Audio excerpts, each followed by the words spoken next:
Hey everybody, we made it halfway through the year. Wow, how did that happen? Guess what that means? It means we got some new laws in Idaho. Let's check them out.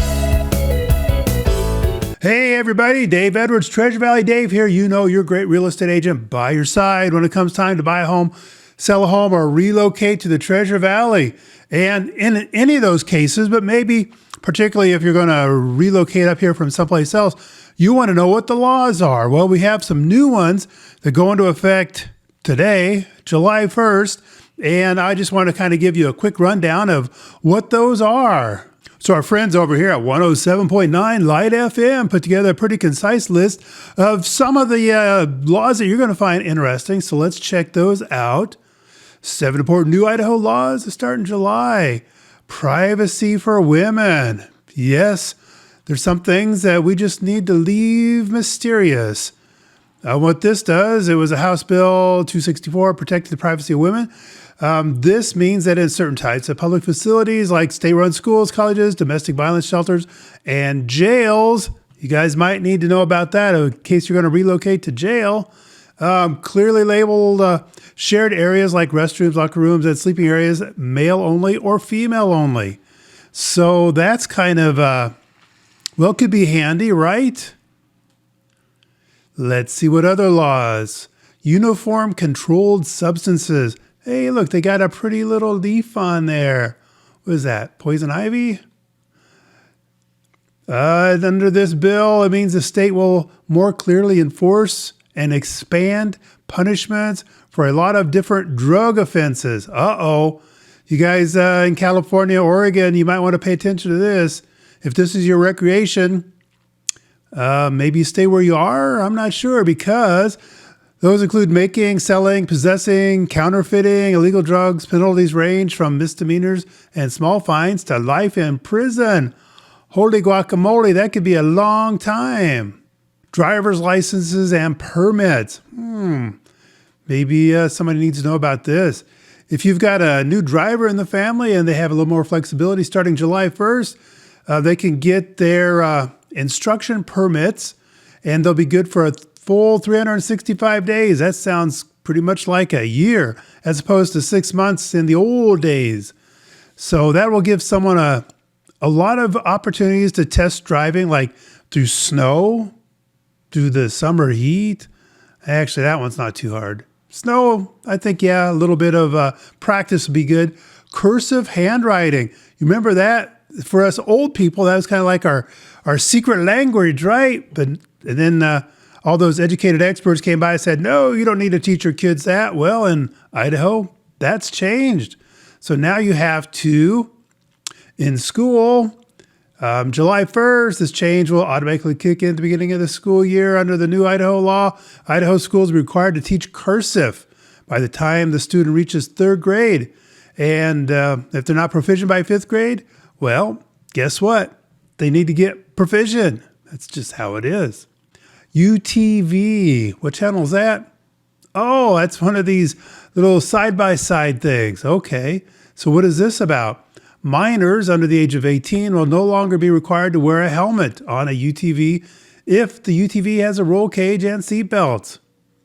All righty. Helmet rule doesn't apply if you're on private land or for farming purposes. Passing slow vehicles. So the speed limit's a speed limit, right? Not always. And now if you're passing somebody that's towing anything, you're allowed to speed up by 15 miles an hour when it's a 2-lane road. You're going the opposite directions and the speed limit's over 55. This new law says that if there's a passing lane and you're both going the same direction, you can also speed up during that. And doesn't that just make sense? That way, instead of just you pokey getting behind the slow guy, it's like you and the whole line of cars behind you can get behind the slow guy. Just makes sense. Good job, Idaho legislators and governor, for giving us some common sense stuff to make our lives a little better. But what else is going on in laws? Well, we turn to AI because, well, I guess that's what we do nowadays, right? So AI says that July 1st, well, here's some key things that are going to be happening. Bans DEI in Idaho's public higher education. prohibits funding, maintaining offices, courses, stuff like that. Is that what you guys voted for? The bill establishes a media shield protecting journalists' sources. So apparently in the past, in Idaho, people could come after a journalist and bog them down in the court system or whatever to expose their sources. Now we're joining 40 other states to make sure that journalists have that freedom to, freedom of the press, right? I wonder where we heard that before. We got a new minimum wage is coming in. So right now we're at like $7.25, $7.50. And I got to say, so that's what the minimum wage is. You can go out there and get a job anywhere else. I got a friend that just got hired on $30 an hour. So I'm not saying everybody's going to get $30 an hour, but I'm saying nobody's getting minimum wage unless that's all you're worth. And if that's the case, well, you know what? That's an issue that I don't think the government's going to be able to fix. And the minimum wage is going to be going up to $12. And then every so often, that's going to increase and increase and increase. Well, and why not? Inflation went up, right? Thanks, Joe Biden. Some other ones, student IDs will no longer be accepted as valid identification at the voting polls in Idaho. And okay, so you can get your driver's license, your regular license when you're 16, and you can't vote till you're 18. So that gives you 2 years to get your license, right? I know kids nowadays, they got mom and dad, they got somebody else to drive around. They don't need to worry about getting, what is up with that? Things have changed so much. So anyway, if you want to vote, you got to have something other than your student ID. Changes to towing and storage laws. Actually, that doesn't kick in on July 1st. I did a little bit more research and it doesn't kick in until January 1st. So there it is. Whatever they're going to do with that is just going to have to wait. And a couple other things. Oh, this one might be something you might see in the news. Restrictions on gender affirming care. So restricts the use of public funding for gender affirming care. I guess that means that you can still pay for it yourself out of your pocket. Go right ahead. It's just the public's not going to pay for it anymore. So let's dig a little deeper into some things that might actually affect your wallet. Taxes, that affects, right? So we have quite a few things. One is that we have reduced individual and corporate income taxes rates from 5.695 to 5.3. I know it's not zero, but we're going the right direction. So property tax relief and school funding.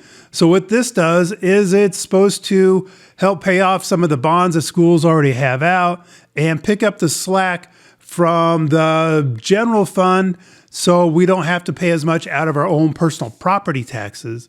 And then the other part of that is that, they go in and they pay off some of the levies that schools already have. So those get paid off. So those don't show up in your property taxes. So again, it's not down to zero, but we're going the right direction.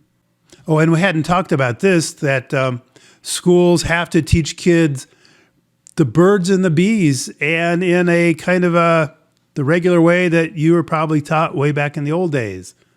Human growth, that what's growing inside a woman is a baby person, things like that. Medical freedom. So again, doesn't affect your pocketbook, but a revised medical freedom bill passed by the House that bans businesses and government entities from requiring medical interventions for employment, venue access, and services. So that means that if you want to go into a building, you don't have to put a mask on. So that's kind of interesting, huh? And we talked about this one on another video, parental choice tax credit for schooling.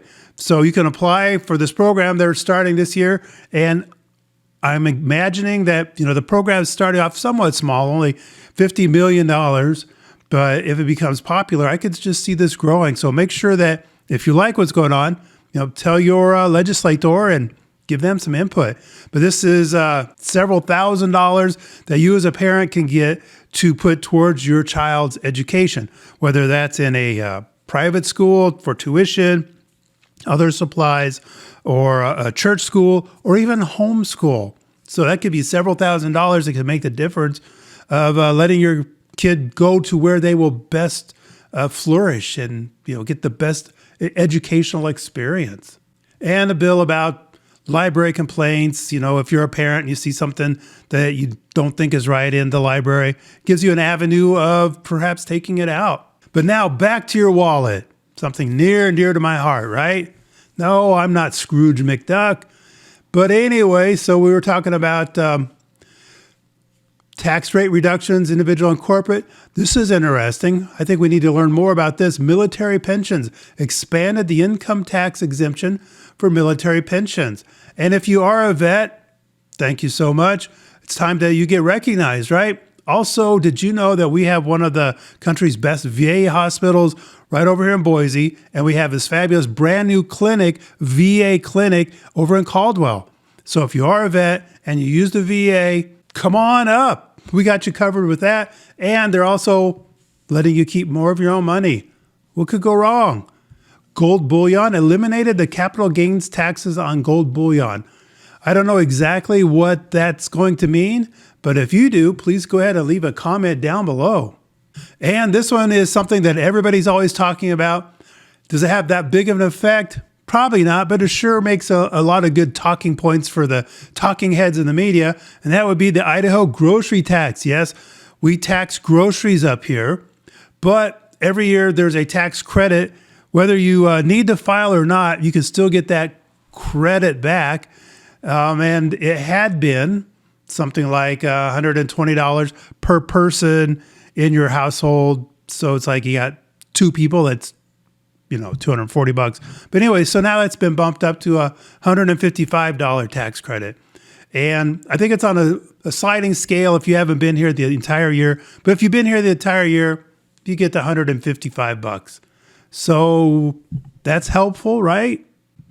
So those are some of the new laws that are going to affect today, July 1st, 2025. So can you live with those? Are we going in the right direction? I'm sure it's not perfect, but it's certainly a start. So if you're already up here, or if you're moving up here, make sure that when you do, you get involved. Let your politicians, your representatives know what you want to see. So next year, when we're talking about the new laws for 2026, maybe one of your ideas can get implemented and make life better for all of us. And if you do want to know what life is like up here in the Treasure Valley, check out this other video. It's right around here someplace. And give me and Maureen a call, and we'd be glad to help you out, answer your questions, maybe get your house listed so you can get into the right house for you, or maybe we can help you buy your house if you're a first-time buyer, or maybe even help you get relocated. Both Maureen and I, we relocated, and it was the best thing ever. So thanks for checking this out, and we will see you on the next video.